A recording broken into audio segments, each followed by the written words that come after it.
Est-ce qu'il est possible de ne pas supprimer des données à caractère personnel au titre du RGPD? Est-ce qu'une entreprise peut conserver ces données et refuser une suppression? La réponse est oui. Alors, mais dans certains cas, pourquoi? Parce que eh bien, il y a un certain nombre de cas dans lesquels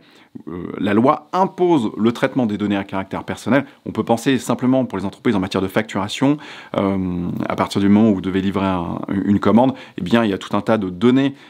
dont des données à caractère personnel, qui peuvent être collectées et traitées pour les besoins de la facturation, et la loi impose de conserver ces données pendant un certain délai. Alors, parmi les obligations qui sont assez classiques au niveau des entreprises, on a également toutes les obligations en matière RH, en matière de sécurité sociale, pour lesquelles il y a des obligations très particulières, spécifiques de conservation des données pendant certaines durées qui peuvent être assez longues. Donc par rapport à ça, s'il y a une demande de suppression de données, eh bien l'entreprise sera tenue de ne pas y donner suite, simplement parce qu'elle est tenue, de par la loi, de traiter ces données à caractère personnel. Alors, il faut quand même faire un petit peu attention, il faut être sûr, si vous êtes face à une demande de suppression, évidemment, à chaque fois que c'est une demande qui repose sur le consentement, sur la base légale du consentement, et c'est pour ça que c'est toujours important de bien savoir comment structurer sa base légale, parce que si ça repose sur le consentement, eh bien, on peut retirer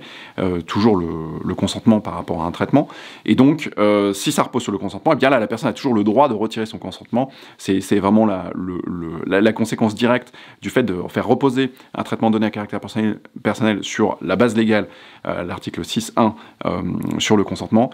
et là effectivement la personne pourra toujours retirer ce consentement. Donc du coup là il va falloir vraiment, quand vous êtes face à une demande, il va falloir vous poser un petit peu la question, voilà, quelle est la base légale sur laquelle repose le traitement des données à caractère personnel, le cas échéant, est-ce que c'est une base légale, voilà, sur laquelle on est tenu, une obligation légale en vertu de laquelle on est tenu de conserver ces données pendant un certain délai, est-ce que le délai est dépassé ou pas, et ensuite donner suite, le cas échéant, la demande, en justifiant, en disant voilà,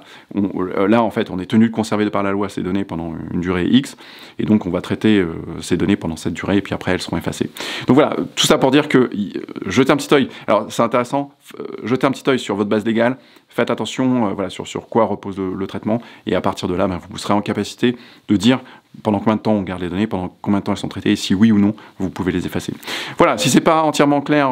pour vous, n'hésitez pas à venir nous retrouver en formation. En fait, j'organise des formations régulières de 2 jours à Paris, qui vous permet de voir l'ensemble du process de conformité